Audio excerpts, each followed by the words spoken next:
Co-Kapten Timnas Anies Mohaimin Sudirman Said menyebut adanya wacana pembentukan koalisi besar untuk merangkul hampir semua parpol dalam jangka panjang. Sebelumnya, dalam beberapa kesempatan, Prabowo Gibran berjanji akan merangkul semua pihak di pemerintahan yang mendatang.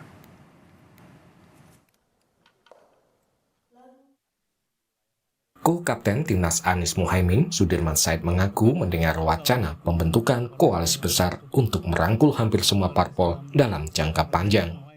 Menurut Sudirman, dalam wacana koalisi besar itu nantinya hanya ada 1 atau 2 parpol yang ditinggalkan di luar koalisi. Sudirman menyebut wacana itu akan berdampak buruk bagi demokrasi Indonesia. Wacana itu hanya akan menguntungkan elit penguasa atau elit yang akan melanjutkan kekuasaan. Bahkan sudah mulai ada bisik-bisik, sudah seluruh partai dimasukkan aja dalam satu koalisi besar, permanen, jangka panjang, tinggal 1 atau 2 ditinggalkan di luar gitu. Ini satu etikat yang sangat buruk yang akan membuat kita makin terjerembab. Yang saya sebut tadi bisa masuk dalam kategori unfixable, tidak bisa diperbaiki. Ya memang bagi elit yang sekarang sedang dalam kekuasaan dan mungkin juga akan melanjutkan, bagi mereka satu berkah karena keleluasannya akan berlanjut, tetapi karena PR kita adalah soal gap, soal keadilan sosial, soal penegakan hukum, maka hal-hal yang menjadi PR kita tidak akan bisa diselesaikan. Sebelumnya, Capres-Cawapres Prabowo Gibran yang sementara ini unggul dalam penghitungan perolehan suara di KPU pernah menyatakan koalisinya akan merangkul semua unsur. Prabowo, Gibran, dan seluruh koalisi Indonesia Maju, kami akan merangkul semua unsur dan semua kekuatan.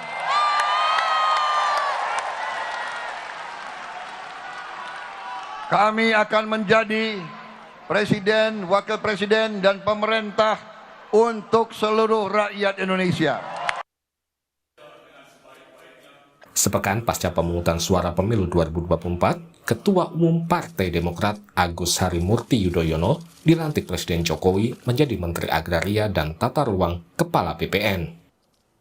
Masuknya AHY dalam Kabinet Jokowi menandai kembalinya Demokrat ke pemerintahan setelah hampir 10 tahun beroposisi. Masuknya Demokrat menambah besar anggota koalisi pemerintahan Presiden Jokowi. Saat ini hanya menyisakan PKS sebagai oposisi. Sementara itu, sebagian besar parpol-parpol kubu koalisi yang berseberangan dengan Prabowo Gibran hingga kini belum mengambil sikap apakah akan berkoalisi atau beroposisi di pemerintahan mendatang. Tim Liputan, Kompas TV. Kita ulas isu pembentukan koalisi besar di pemerintahan mendatang bersama perwakilan Timnas Anies Mohaimin Hermawi Taslim, juru bicara TKN Prabowo Gibran Bobi Rizaldi, dan peneliti politik dari ISEAS Made Supriyatma. Selamat malam Bapak-Bapak. Selamat malam. Selamat malam, Bang Hermawan, Pak Made. Selamat malam, saya ke Pak Hermawi dulu. Jadi bisik-bisiknya tuh kayak gimana sih yang sudah didengar sama Timnas Amin? Ya, jadi namanya juga bisik-bisik. Tapi kalau kami sekarang justru sebaliknya, kami sedang fokus untuk terus berusaha memperkuat koalisi kami. Minggu depan kami akan mengundang 3 fraksi, 3 DKI, Nasdem, PKB, dan PKS untuk membicarakan tentang konfigurasi kepemimpinan dan AKD di DKI, karena kebetulan pada pemilu kali ini 3 anggota koalisi 01 mengalami kenaikan yang signifikan. PKS kami juga akan meraup kursi sekitar 18, akan memegang palu sidang, akan menjadi ketua DPRD. Lalu Nasdem sekitar 11 sampai 12, PKB antara 9 sampai 10. Kami justru sekarang sedang berusaha sekuat tenaga membangun tradisi baru agar koalisi ini tidak hanya di Pilpres. Syukur-syukur koalisi ini sampai 3 DKI dan bisa diperkuat sampai kepada pilkada yang akan datang. Jadi kalau bisik-bisik yang dikatakan oleh Mas Dirman tadi, ya itu biasa saja, tetapi kami ingin menjadi penyeimbang yang baik, penyeimbang yang berkualitas, penyeimbang yang berwibawa. Artinya Oleh karena oposisi ya? itu sambil menunggu rekapitulasi manual, sambil menunggu perolehan suara dan kursi masing-masing, kami terus memperkuat koalisi kami. Oke. Demikian. Jadi yang ingin disampaikan oleh Pak Hermawi adalah kalau koalisi perubahan, apapun hasil pilpresnya tidak akan berpengaruh, akan solid begitu di barisan yang sama. Sementara itu, sambil menunggu hasil rekapitulasi nasional, rekapitulasi manual, kami terus memperkuat termasuk membangun kemungkinan koalisi di Pilkada DKI. Oke, kalau Mas Bobi, jadi betul akan dirangkul semuanya sampai hanya disisakan 1 atau 2 saja yang di luar pemerintahan? Ya, jadi tadi seperti yang disampaikan oleh Bang Hermawi ya, kalau bahasanya tuh it ain't over until the fat lady sing. Jadi pemilunya saja kan belum selesai. Jadi kalau memang kalau wacana bagus saja itu, tapi kami dari Koalisi Indonesia Maju terus terang belum mendengar hal tersebut. Apakah yang tadi yang disampaikan Pak Sudirman Said meninggalkan? Kalau kita sih pasti inginnya pemerintahan itu ya sebesar-besarnya semua memberikan dukungan pada pemerintahan yang nanti akan terbentuk. Dan oleh karenanya, apakah itu nanti di koalisi pemerintahan, koalisi parlemen, ataupun nanti yang terdekat adalah koalisi di dalam pilkada, ini masih sangat cair. Karena kenapa? Karena misalkan di pilkada saja, pilkada itu kan bukan hanya koalisi seperti di pilpres. Kalau pilpres itu kan tentu koalisi ini ada beberapa kesepakatan-kesepakatan, termasuk bagaimana kita membahas kemampuan dan kekuatan elektoral. Nanti kalau untuk di pilkada ini juga masih belum ditentukan apakah koalisi ini akan berlanjut atau kita semuanya guyup kembali seperti biasa, bukan hanya di koalisi pilpres, apakah juga berkoalisi dengan partai-partai yang di luar dari koalisi pilpres. Ini tentunya masih sangat cair, menunggu nanti hasil real count KPU dan setelah penetapan dari KPU. Jadi kalau wacana tadi terus terang kita tidak pernah ada pembicaraan tersebut, belum pernah ada lah.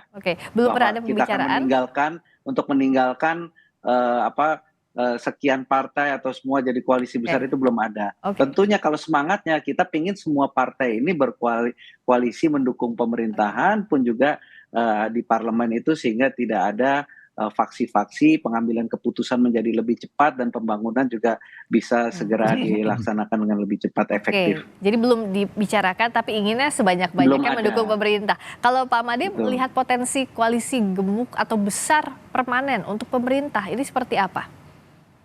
Ya, kalau menurut saya sih kemungkinan itu ada ya, karena ini tipikal Indonesia ya, kita dagang sapi itu dari sejak tahun 55 kita pertama kali punya pemilu itu selalu ada gitu. Dan juga tidak terlalu aneh sebenarnya kalau satu yang agak mengherankan buat saya itu adalah koalisi jangka panjang 25 tahun itu perlu kita perhatikan betul. Memang ada di dalam sistem pemerintahan di dunia ini satu partai berkuasa lama sekali. LDP di Jepang itu berkuasa hanya dari tahun 55 sampai sekarang hanya jeda sebentar tahun 93 gitu. PAP negara tetangga kita Singapura itu tidak pernah kalah di pemilu. PRI di Meksiko itu kalah sebentar, kalah ya, berkuasa lama sekali tapi kemudian kalah dan sampai sekarang nggak pernah menang lagi. Tetapi kalau menurut saya kalau prosedurnya normal, ada pergantian elit dan lain sebagainya, nggak perlulah dibikin permanen seperti begitu, ya. Koalisi besar itu oke.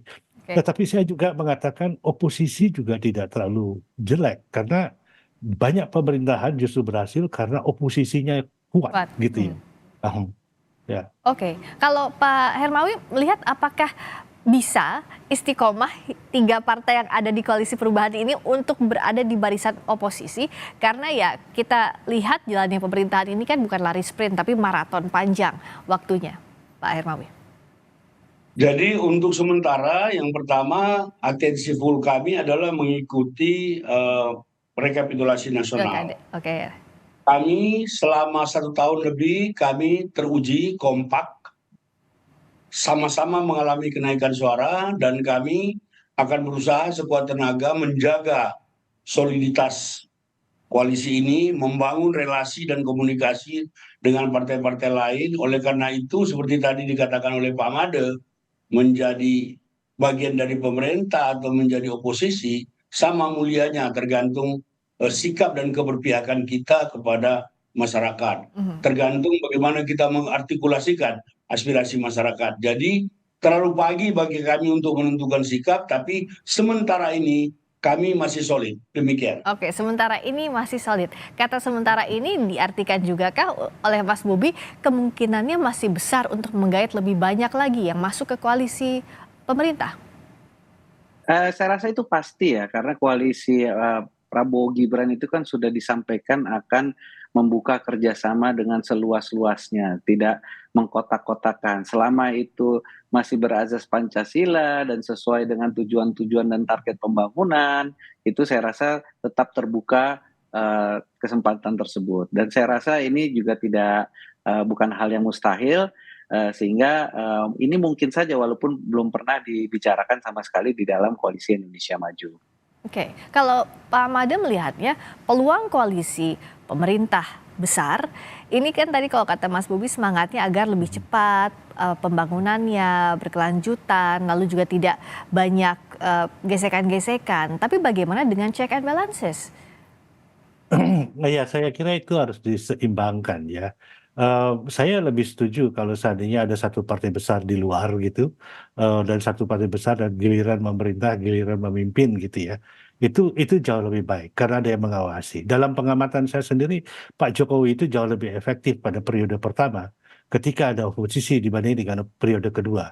Beliau bisa bikin apa saja gitu ya pada periode kedua yang menurut saya belum tentu akan sustainable gitu ya. Dan pemerintahan yang sekarang ini saya kira kalau tanpa oposisi mau merangkul semuanya itu tidak terlalu mudah. Dan ada beberapa kondisi yang saya lihat bahwa ini tidak akan mungkin bertahan dengan begitu lama, dengan melihat begitu banyaknya kepentingan, dan yang paling penting bahwa kita punya ketidakpastian di tingkat politik nasional. Itu yang saya lihat. Oke, kita akan lihat bagaimana nantinya komposisinya oposisi dan koalisi pemerintahan. Kayaknya kalau sekarang masih agak-agak ragu-ragu, masih dianggap terlalu pagi untuk bicara ini. Tapi setidaknya kita akan lihat bagaimana perkembangan pasca pemilu ini. Terima kasih Pak Hermawi Taslim dari perwakilan Timnas Anies Mohaimin. Terima kasih juga Mas Bobi Rizaldi, juru bicara TKN Prabowo Gibran, dan peneliti politik dari SEAS Pak Made Supriyatma. Selamat malam.